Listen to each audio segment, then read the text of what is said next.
The champagne flute shattered against the marble floor of the rooftop lounge, shards scattering like broken promises under the glittering New York skyline.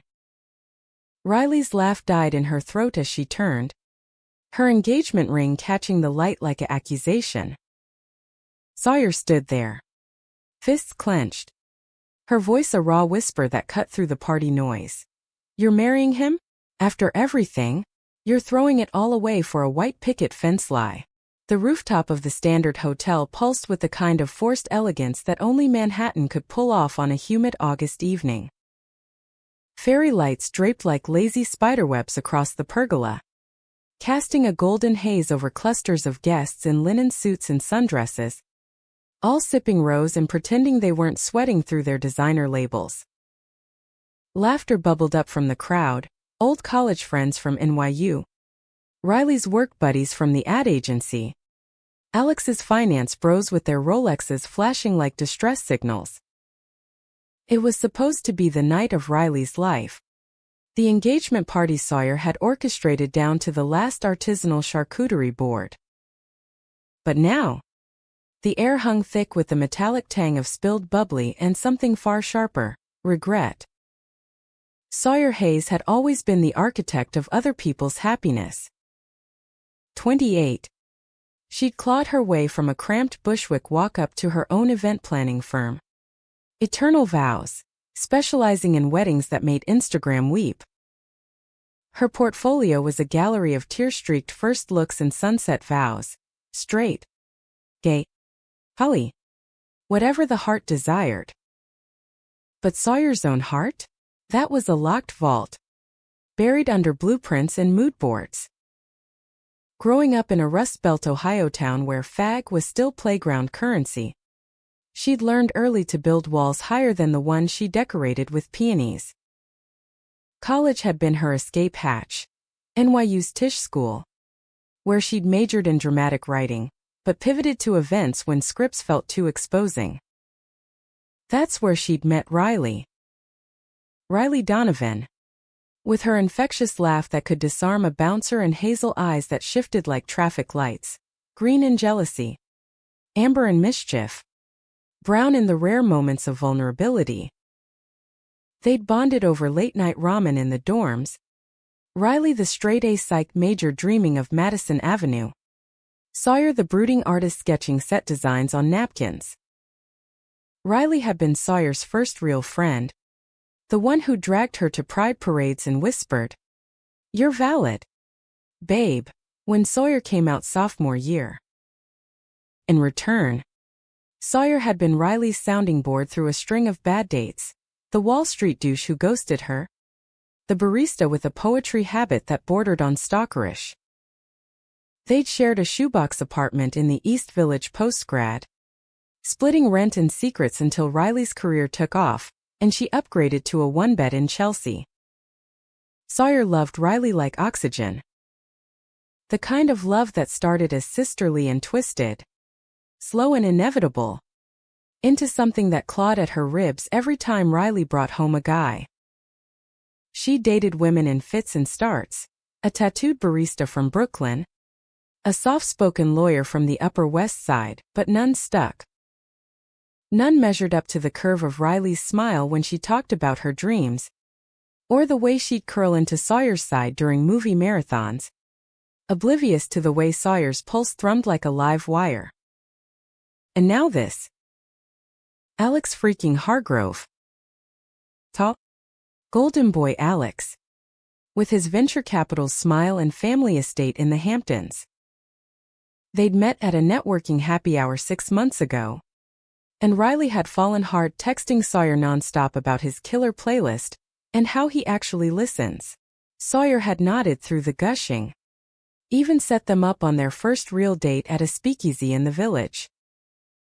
By spring, Alex had popped the question during a hot air balloon ride over Napa Valley, because of course he had. Riley had called Sawyer sobbing with joy, and Sawyer, throat tight as a noose, had said, "That's amazing.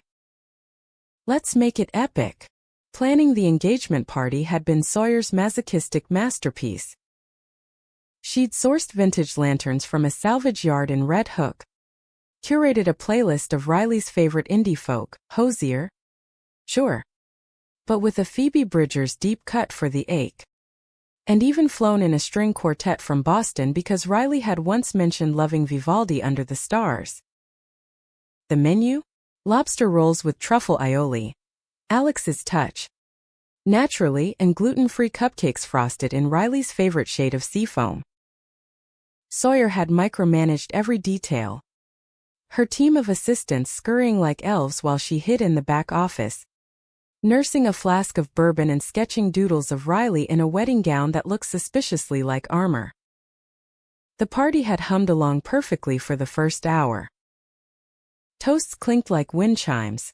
Riley's mom gushing about grandbabies, Alex's dad slapping backs and talking stock tips. Sawyer hovered on the periphery, nursing a gin and tonic, her black silk blouse sticking to her skin in the humidity. She'd caught Riley's eye across the crowd, and Riley had mouthed, "You're a genius," blowing a kiss that landed like a punch. Then Alex had pulled Riley up for the big announcement. The ring, a flawless 2-carat solitaire, sparkling like it had its own gravitational pull. The crowd hooped, phones flashed, and Sawyer felt the floor tilt. It was the way Riley looked at him, soft, unguarded, like he was the plot twist she'd been waiting for. Not the fierce, electric gaze she'd leveled at Sawyer during their wilder college nights, when they'd dance till dawn at Mehanata's and crash in each other's arms, platonic but charged. This was different. This was forever. And Sawyer, who'd spent years curating happily ever afters for strangers, couldn't swallow the bile rising in her throat. She'd grabbed the champagne flute from a passing tray, Riley's favorite vintage, Veuve Clicquot, and hurled it. Not at anyone. Just at the floor. A grenade of glass and fizz. Heads turned. Riley froze mid-clap, her smile fracturing like thin ice.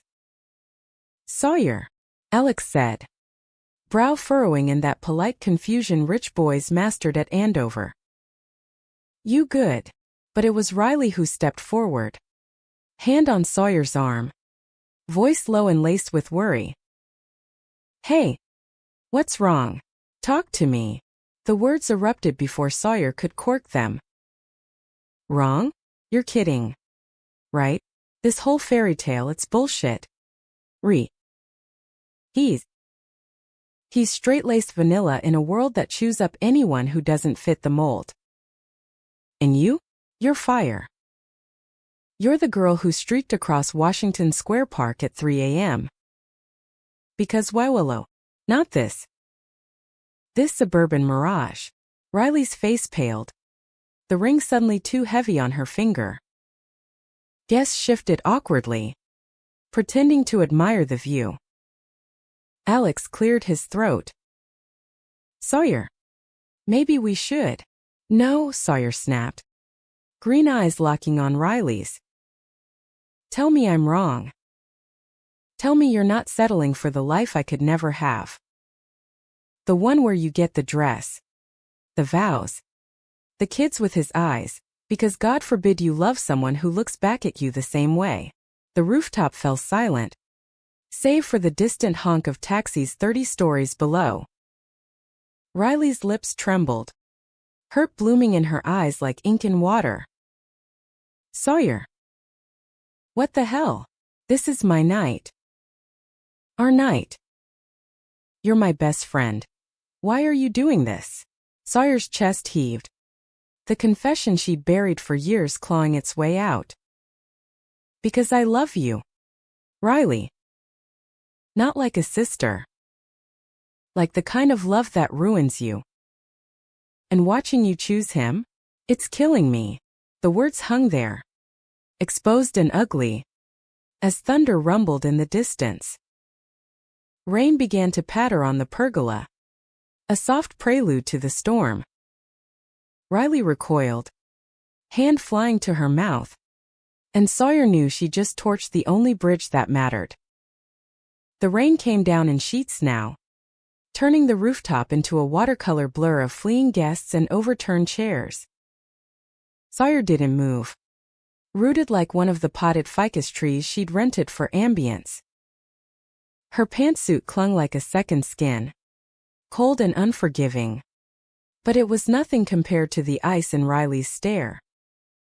Alex hovered, arm half extended toward his fiancée, his face a mask of wasp restraint, jaw tight, eyes flicking to the exit like he was calculating escape velocity.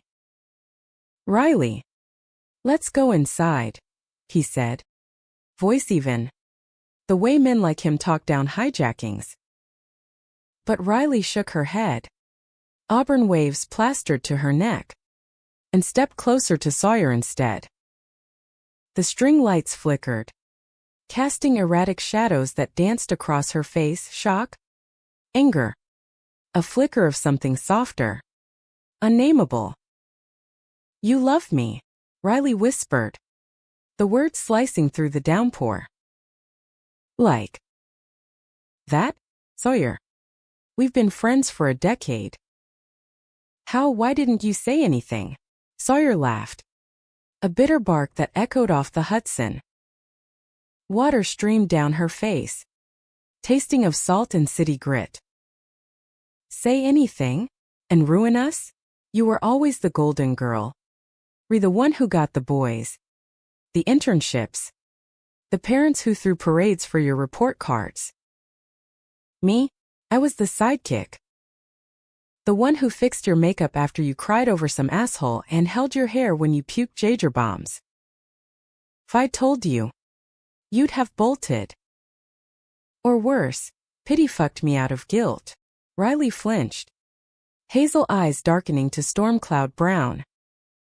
"That's not fair. I would've. I don't know. Handled it. But this? Blindsiding me at my engagement party? Accusing me of what? Exactly? Living a lie? Because I'm happy. Because Alex makes me feel safe."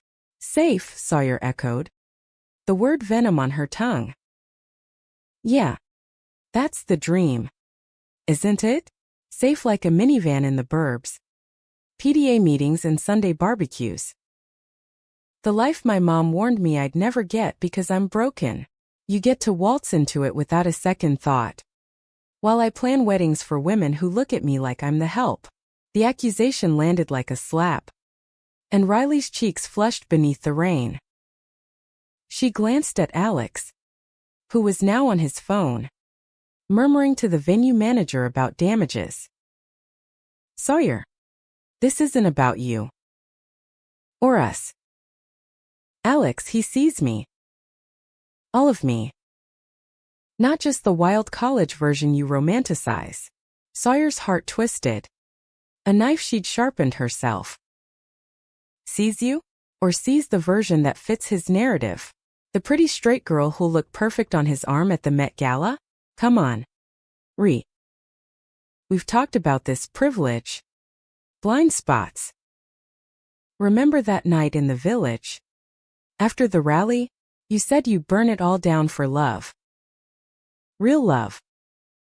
Not this compromise." Thunder cracked overhead, and Riley wrapped her arms around herself, the emerald dress translucent now, vulnerability etched in every shiver. "I did say that. But life isn't a manifesto, Sawyer. It's taxes and 401ks and compromise. Yeah. Alex wants kids someday. A home. Stability. And God, after my dad's heart attack last year, I need that. You think I don't see how hard it's been for you? Coming out to your folks. That whole mess with Aunt Karen disowning you? I do. That's why I stuck around. But you can't dump this on me now. Like my happiness is a betrayal." Sawyer reached out, fingers brushing Riley's wrist, electric. Forbidden. For a split second, Riley didn't pull away. Her pulse fluttered under Sawyer's touch, fast as a trapped bird. And in that suspended breath, Sawyer saw it, the crack in the facade. The what-if that had haunted late-night texts and unspoken glances.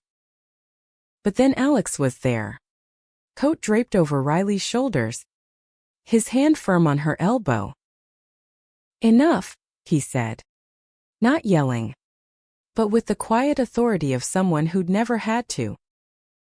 "Sawyer, you're out of line. This is our night. If you can't handle it, leave."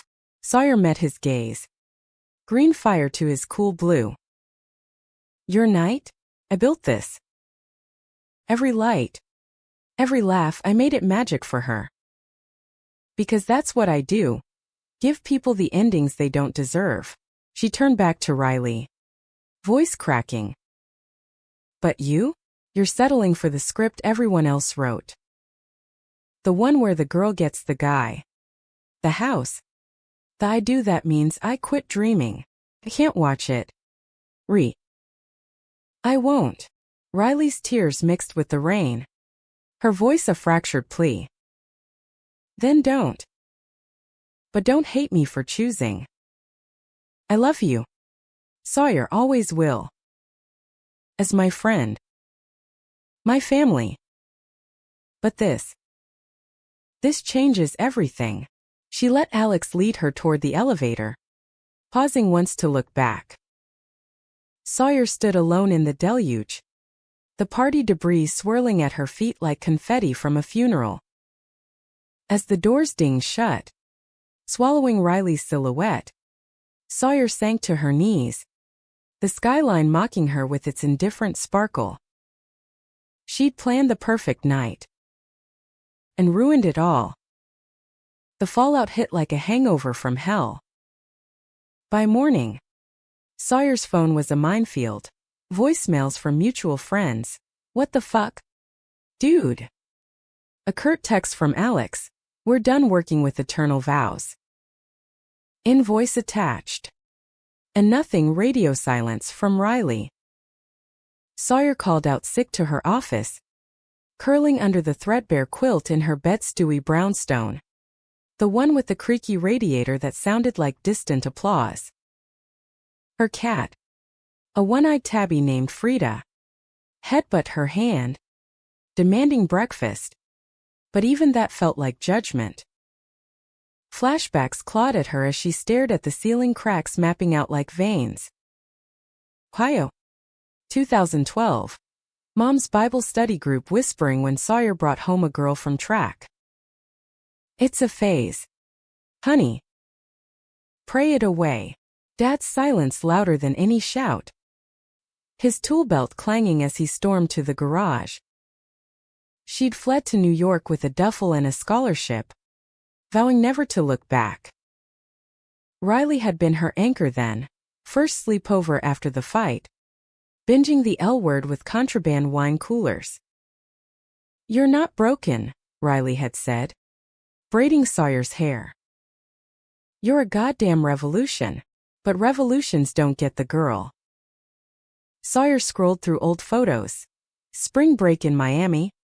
Arms slung around each other. Tank tops and sunburns. Riley's 25th at karaoke. Belting Wannabe while Sawyer clapped like a fool. The subtext screamed now what she'd dismissed as bestie vibes. Had Riley felt it too? Or was Sawyer just the fool, projecting her ache onto the one person who'd never shatter her? By afternoon, the silence broke. A knock tentative, then insistent. Sawyer dragged herself to the door, expecting a delivery guy with pity in his eyes. Instead, Riley stood there, hair frizzed from the humidity, in yoga pants and a faded NYU hoodie that swallowed her frame. No makeup. Eyes puffy like she cried through the night. "Can I come in?" Riley asked, voice small. Sawyer stepped aside. The apartment suddenly too cramped. 2 lived in with its stacks of bridal magazines and half-dead succulents. They settled on the sagging couch, Frida weaving between them like a furry mediator. The air hummed with unsaid things, thick as the coffee Sawyer brewed on autopilot. "I kicked Alex out last night," Riley said finally, staring into her mug. Steam curled up like ghosts. "Not forever. Just space. He was pissed. Called you a jealous psycho. But I told him to fuck off until he could see you're more than that." Sawyer's throat tightened. You don't have to." "I do." Riley set the mug down, hazel eyes locking on. "Because what you said gutted me. Not the anger, the truth in it. I've been coasting. Sawyer. Alex is easy. Predictable. But last night, when you touched me, I felt alive. Like the old us. The us that scared me a little." Sawyer's breath hitched. "Scared?" Riley nodded, twisting the engagement ring off her finger and setting it on the coffee table like a grenade with the pin pulled. "Yeah. Because if I'm honest, I've wondered. About you. About us. College hookups with girls at parties. Chalking it up to experimenting. But with you, it's different. Deeper. And that terrifies me. Because what if I am like you? What if the life I want isn't the one I planned?" The confession hung, fragile as rice paper. Sawyer leaned in, close enough to smell Riley's lavender shampoo mixed with rain. "Then we figure it out. Together. No scripts. No safe bets. Just us." Their lips met, tentative, then fierce. Years of pent-up what-ifs igniting like dry tinder. Riley tasted of salt and possibility, her hands tangling in Sawyer's damp shirt, pulling her closer. It was messy, desperate, the kind of kiss that rewrote histories. But as they broke apart, gasping, Riley's phone buzzed on the table. Alex's name flashed. Insistent. Riley glanced at it, then away, guilt shadowing her face.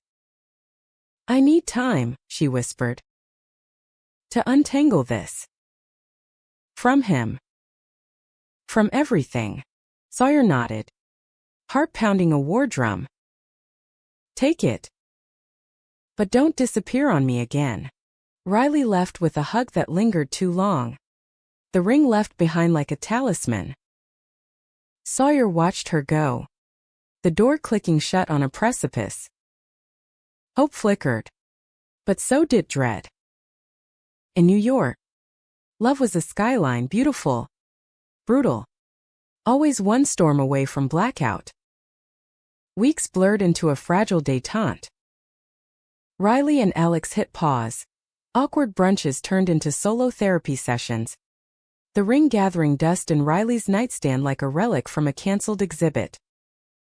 She and Sawyer fell into a rhythm of stolen hours, coffee runs in Tompkins Square, where pigeons scattered like startled secrets, sunset walks along the High Line, hands brushing but not quite holding. It was courtship without the label. A slow burn that Sawyer stoked with playlists of sapphic anthems, Girl in Red. Sure.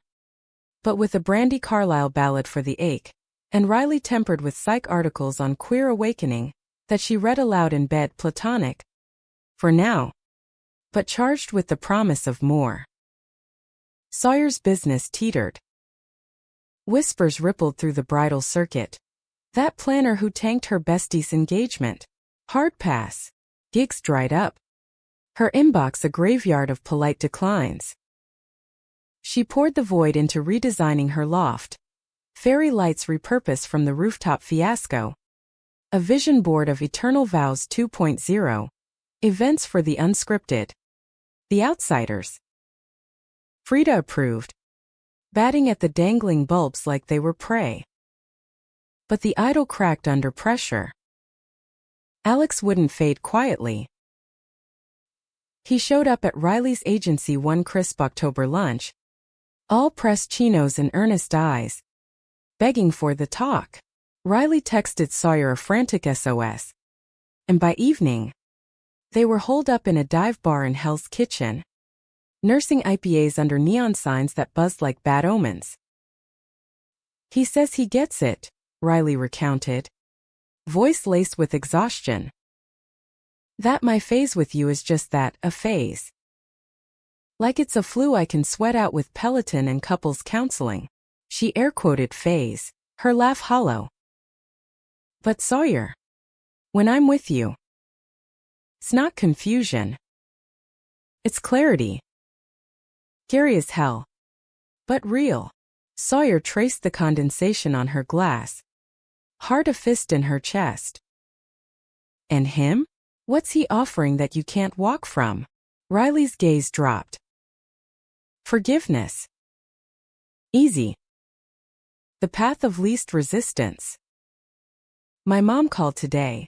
Don't throw away a good man for a whim. Honey, Dad's recovering. But he's old school. The thought of me with a woman? It'd kill him faster than the bypass. She squeezed Sawyer's hand under the table. Calluses from Sawyer's marathon training rough against Riley's manicured nails. But walking away from you? That'd kill me. The bar's jukebox kicked in, Patti Smith wailing because the night. Ironic _ to their limbo.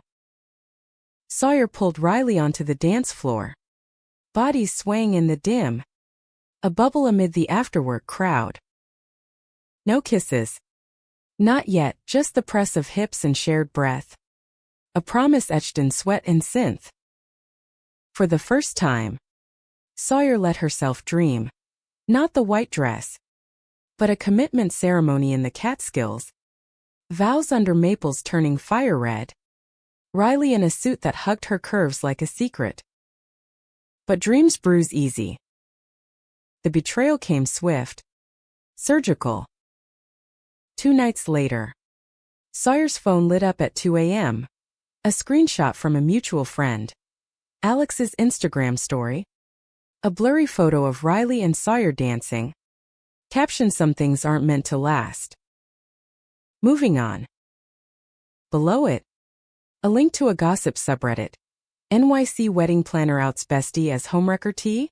Threads exploded with speculation. Doctored timelines painting Sawyer as the villain, predatory. Obsessed. Her DMs flooded. Hate from trolls, dyke drama queen. Pleas from clients: is this true? And worst? A voicemail from her mom. Voice quavering across the Ohio miles. Sawyer Marie. What have you done? Making a fool of that poor girl. Sawyer hurled her phone across the room. Screen cracking like her resolve. Betrayal wasn't just Alex's pettiness. It was the exposure. The way her private ache became public spectacle. She'd built walls for this reason: love as liability, queerness as cautionary tale. By dawn, Riley was at her door. Face ashen. A duffel slung over her shoulder. He leaked it, she said, collapsing onto the couch. Everything. Our text. The dance pic. Twisted to make you the aggressor. My boss called. The agency's concerned about my personal drama. Alex. He says it's self-defense. That I owe him the truth. Sawyer knelt before her. Hands on Riley's knees. And the truth? What do you owe you? Riley's tears came hot and fast, soaking Sawyer's shirt as she pulled her close. I owe myself this, she whispered, and kissed her deep, unyielding, the kind that stakes claims. They tumbled to the rug, clothes shedding like old skins, bodies mapping familiar territories with new intent. Riley's touch was reverent, exploratory, fingers tracing Sawyer's collarbone, lips charting the freckles across her chest. Sawyer gasped into the curve of Riley's neck, the world narrowing to salt-slick skin and the rhythm of rain against the window. It was catharsis. Communion. Years of sidelong glances blooming into gasps and grips. The rooftop's rage transmuted to release. After tangled in sheets that smelled of them, Riley traced Sawyer's jaw. I'm done with him. For real. But the fallout. My family. The job. It's a shitstorm. Sawyer propped on an elbow. Green eyes steady. Then we weather it. Together. I planned your engagement, I can plan our survival. Therapy. Lawyers if we need 'em. And yeah, it'll hurt. But humans messy. It's showing up when the lights flicker out. Riley smiled. Tentative but true. Hazel eyes clearing to green. Our survival. I like that. The storm broke slowly, as November's chill settled over the city. Alex slunk back to his Tribeca loft, tail between legs after a cease and desist from Sawyer's shark of a lawyer, pro bono from a queer nonprofit. Riley quit the agency, pivoting to freelance consulting, her psych degree finally flexing for good, coaching LGBTQ+ youth through their own comings out. Sawyer's firm rebounded, not with bridal gigs but corporate retreats for inclusive brands. Her story reframed in a viral TEDx talk, planning heartbreak. Why ruining a party saved my life. They didn't rush the altar. No picket fences. Just a lease on a 2-bed in Crown Heights. Frida reigning supreme. Riley's parents came around haltingly. A tense Thanksgiving Zoom. Dad's gruff as long as she's happy. Mom's care packages of rainbow dish towels. Sawyer's mom? Still a work in progress. But a birthday card arrived and signed, but with a pressed leaf from the old oak tree. Growth takes time, it read in block letters. One drizzly spring evening, a year to the rooftop shatter, they climbed to the Standards Terrace, closed for a private event. But Sawyer's charm and a hefty tip bought them an hour. No champagne. Just take-out tacos from a truck in Koreatown, eaten cross-legged on the damp marble. The skyline hummed, same as ever, but softer now, like an old friend. Riley leaned into Sawyer's side, ringless fingers laced. You know, I get it now. That life I chased, it was armor. But this us, it's the real deal. Messy. Human. Worth every accusation. Sawyer kissed her temple. Tasting rain and home. Damn right. And if anyone tries to plan otherwise, we'll shatter the glass ourselves. They laughed into the night. Shards long swept away. The city there's not a lie, but a love story. Etched in neon and nerve.